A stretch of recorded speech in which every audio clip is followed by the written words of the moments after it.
সুপ্রভাত বন্ধুরা, কেমন আছো তোমরা সবাই? আশা করছি সবাই ভালো আছো, সুস্থ আছো। আমার চ্যানেল আইশালো ব্লগসে তোমাদের আরও একবার স্বাগত জানাই। আজ বৃহস্পতিবার আর এখন বাজে প্রায় সকাল 7টা। তো নিচের সমস্ত কাজ করে আমি চলে এসেছি উপরে।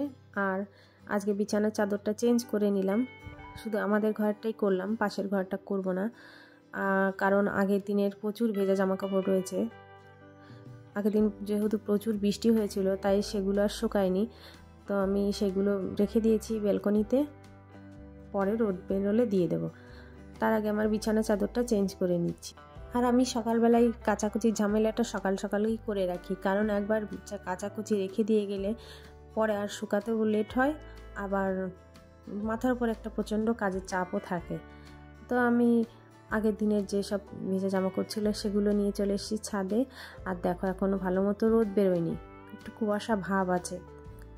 তো জামা কাপড়গুলো আগে মেলে দিয়ে যাই, পরে ওগুলো কাচবো।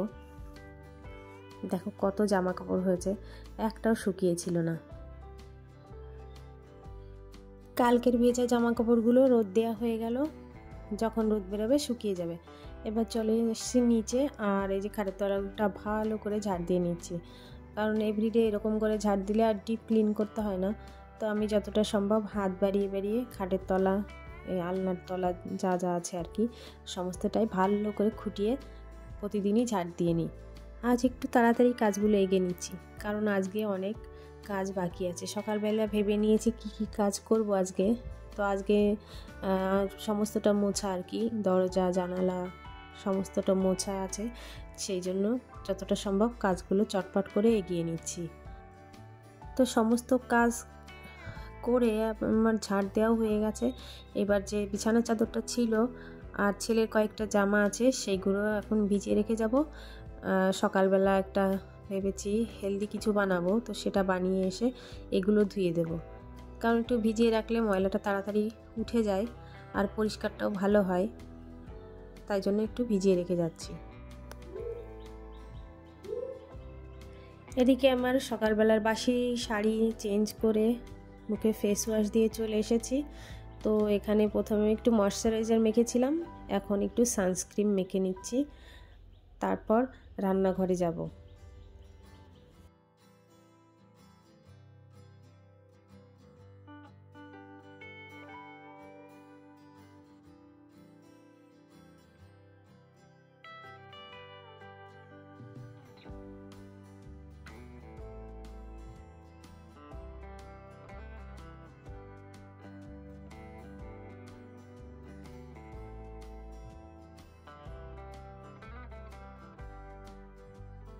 সকালবেলায় একটু সবজি দিয়ে হেলদি খিচুড়ি বানালে কিন্তু খেতে মন্দ লাগে না। তো আইস স্কুলে যাবে, শর্টকাটে খিচুড়ি হয়েও যাবে, আবার হেলদি কিছু বানানো হয়ে যাবে। তো আমি খিচুড়িটা বানানোর জন্য নিয়েছি মুগ ডাল আর পটল, মিষ্টি কুমড়ো, আলু আর কয়েকটা লঙ্কা দিয়েছি। আর আমাদের বাড়িরই এক পাশে একটু পালং শাক লাগানো আছে, সেখান থেকে টাটকা পালং তুলে নিয়ে এসেছি, সেটা দিয়ে খিচুড়ি বানাবো। আর সামান্য তেল দিয়েছি, আমি কিন্তু বেশি তেল মশলা ব্যবহার করা পছন্দ করি না। আর দেখো রান্নাটা বসিয়ে আমি সবজিটা গোছানোর চেষ্টা করছি, কিন্তু সবজি বলতে আজ তেমন কিছুই নেই।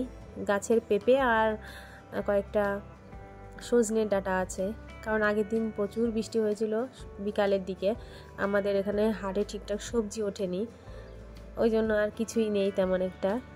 তো আমি এখানে সবজিটা কিছুক্ষণ ভাজার পরে চাল আর ডালটাও দিয়ে দিয়েছিলাম। এবার পালং শাকটা দিয়ে কিছুক্ষণ নাড়াচাড়া করে হালকা নুন হলুদ দিয়ে একটুখানি জল দিয়ে প্রেসার কুকারে 2টো সিটি দিয়ে কিছুক্ষণ রেখে দেবো। দেখো আমার খিচুড়ি রান্না হয়ে গেছে, এখন আইসকে খেতে দিয়ে দিচ্ছি, আর ও খাওয়ার পরে স্নান দান করে স্কুলে চলে যাবে।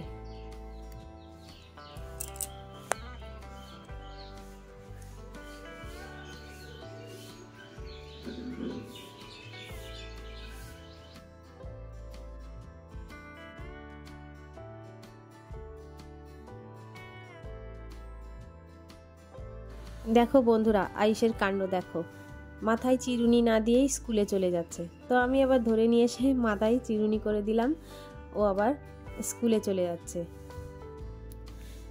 তো তো আয়ুষকে স্কুলে পাঠিয়ে দিয়ে দেখো আমার ভেজা জামা কাপড় যেগুলো ছিল, মানে সার্ফের জলে চুবিয়ে রেখেছিলাম সকালকার জামা কাপড়, সেইগুলোই কেচে দিলাম। আর বৃষ্টির পরের দিন কিন্তু আমার এইরকম সারাদিন কাচাকাচি করতে করতেই দিন চলে যায়। এইগুলো কেচে আবার ভাঁজ করো, এসব করতে করতে অর্ধেকটা দিন শেষ হয়ে যায়। আর এখন দেখো ঘড়িতে বাজে 11টা 5।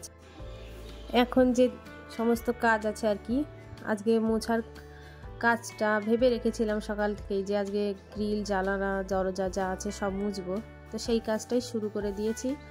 আর তাড়াহুড়ো করে মুছে নিচ্ছি, আবার যাব আয়েশকে আনতে। তো 3টে 20-তে ছুটি, তো এইসব মোছার কাজ শেষ করে আবার দুপুরে রান্না করব, তারপরে ওকে আবার আনতে যাব। সেই জন্যই আর একটু বসিনি, চটজলদি কাজ করেই যাচ্ছি। ছেলেকে যেদিন আনতে যাওয়ার থাকে সেদিন কিন্তু আমার সারাদিনে রেস্ট পাওয়া মুশকিল আছে।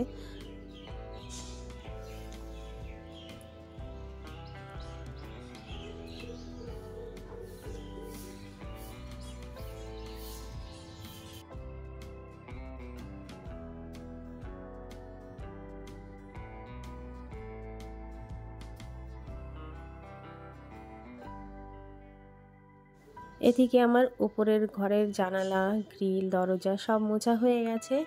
এখন ঘরটা ভালো করে মুছে নিচ্ছি, আর আজ ভাবছি সিঁড়িটাও একটু ভালো করে মুছে নেব, কারণ প্রত্যেক দিন কিন্তু সিঁড়িটা মোছা হয় না, রোজ ঝাড়ি দিই। তো আজকে সিঁড়িটাও ভালো করে মুছে নেব।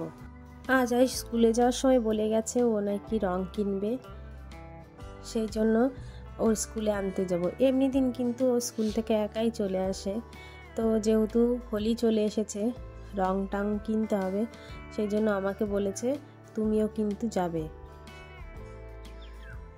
তো কথায় কথায় দেখো, আমি আগের দিন বললাম না আমার ডাস্টবিনটা ভরে গেছে, ফেলা হয় না, তো সেটাই আমি ফেলে আসলাম। ফেলে হাত মুখ ভালো করে ধুয়ে রান্নাটা চাপিয়ে দিয়েছি, আর প্রেসার কুকারে ডাল দিয়েছি, আর ওখানে ভাত হয়ে গেলে রান্না করব রিটে মাছ। তো অনেকেই কিন্তু রিটে মাছ খায় না, আমার শ্বশুর বাড়ির বেশিরভাগ মানুষ রিটে মাছ খায় না। তো আমার ননদ এসেছে, ওর রিটে মাছ খাওয়ার খুব মানে ইচ্ছা হয়েছে, তাই জন্য এই মাছটা আনা হয়েছে। বন্ধুরা আজ আর রান্না বান্না দেখালাম না, কারণ আমার তাড়াহুড়ো ছিল, ভিডিওটা নেওয়া হয়নি। তো এখন 2-1টা পাঁপড় ভেজে নিচ্ছি। দেখো বন্ধুরা, এই রিঠে মাছটা কিন্তু আমি একদম মাংসের মতো করেই রান্না করেছিলাম, আর দেখো রান্নার পরে এরকম লাগছে দেখতে। তো রান্নার পরে আমি আগে খেয়ে বেরিয়ে পড়েছি স্কুলে যাওয়ার জন্য। তো বন্ধুরা আমি যখন বাড়ি থেকে বেরিয়েছিলাম তখন কিন্তু বৃষ্টি হচ্ছিল না, যেই স্কুলে পৌঁছেছি বৃষ্টি শুরু হয়ে গেছে। তো ছেলের জন্য রং আবির কিছুই কেনা হয়েছিল না, ভেবেছিলাম এক আর হয়েছিল আর এক। তো বন্ধুরা ভিডিওটি এখানেই শেষ করছি, ভালো থেকো সুস্থ থেকো, টাটা।